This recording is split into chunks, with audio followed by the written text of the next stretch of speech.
আসো কিটি, আয় কিটি, আসো আসো আসো, গলায় আর একটু সামনে। ও সামনে দাদা যাইতে না তাই তিনি যাবে।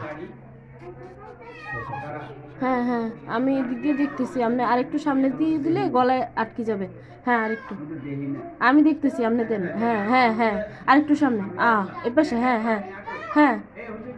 আহার, আসছে আসছে, দাঁড়ান, আমি আমি বলতেছি, আপনি করেন। আসো আসো আসো কিটি, আয় কিটি, আয় কিটি, আস্তে আস্তে ফালান, আর একটু নিচে নামান। হ্যাঁ, এদিক গুললেই টান দিবেন। হ্যাঁ হ্যাঁ হ্যাঁ, আর একটু কাকা।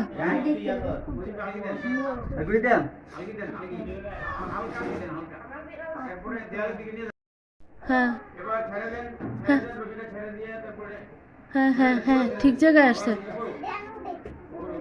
হাতে আর এক চালাক, ঘুরলেই মাথাটা আটকে যাবে। দেখাও তো জানা। হ্যাঁ,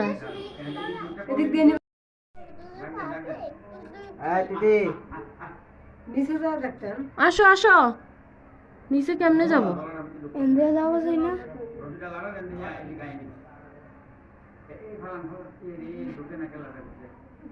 কিটি, আয় কিটি, আয় আয় আয় আয়, ওই তাকায়, আমি এদিক দিয়ে ইয়াতে দেখি। হ্যাঁ, আসো আসো আসো কিটি, কিটি, হ্যাঁ তাকাইতেছে। কিটি, ঢুকছে ঢুকছে, হ্যাঁ ঢুকছে কাকা, ঢুকছে ঢুকছে কাকা। হ্যাঁ,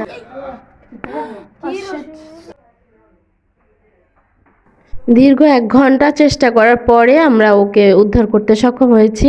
এজন্য অবশ্যই আমাদের দারোয়ান কাকাকে অনেক ধন্যবাদ, পাশের বিল্ডিংয়ের সবাইকে অনেক ধন্যবাদ। ওরাও অনেক হেল্প করেছে, আমাদেরকে সাজেস্ট করেছে কেমনে কী করা উচিত, কেমনে কী করলে ও উঠায়, মানে আমরা উঠাইতে পারবো।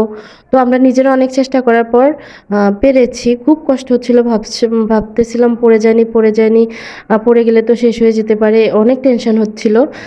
আর হচ্ছে মানে যে আপনি যেটাকে পালবেন, মানুষ হোক বা পশু, সেটার জন্য একটা অন্যরকম মায়া হয়ে যায়, এটাই স্বাভাবিক। মানে আমার হাত পা কাঁপতেছিল লিটারলি তখন। তো সত্যি অনেক খারাপ একটা সময় গিয়েছিল, এবং বেশি ধন্যবাদ দিব কাকাকে। আমরা আরেকটু হলে হয়তো রেস্কিউ কোনো টিমকে বা ফায়ার সার্ভিসকে ফোন দিব, এরকম চিন্তাভাবনা করেছিলাম। যাক আলহামদুলিল্লাহ, আমরা শেষ পর্যন্ত ওকে উঠাইতে পেরেছিলাম, যদিও ও খুব একটা আমাদেরকে সাহায্য করেনি। আসলে ও বাসায় থাকে, যার কারণে ও একটু ভীতু। ওকে যখন আমরা রশি টসি ফলাচ্ছিলাম, ও একদমই ধরতেছিল না। তো সেই কারণে আমাদের একটু সময় বেশি লেগেছিল, নয়তো আরও আগে হয়তো সম্ভব হতো ওকে তোলা। ও জানালায় ঘুমাতে গিয়ে ওখান থেকে পড়ে গিয়েছিল সানসেটে।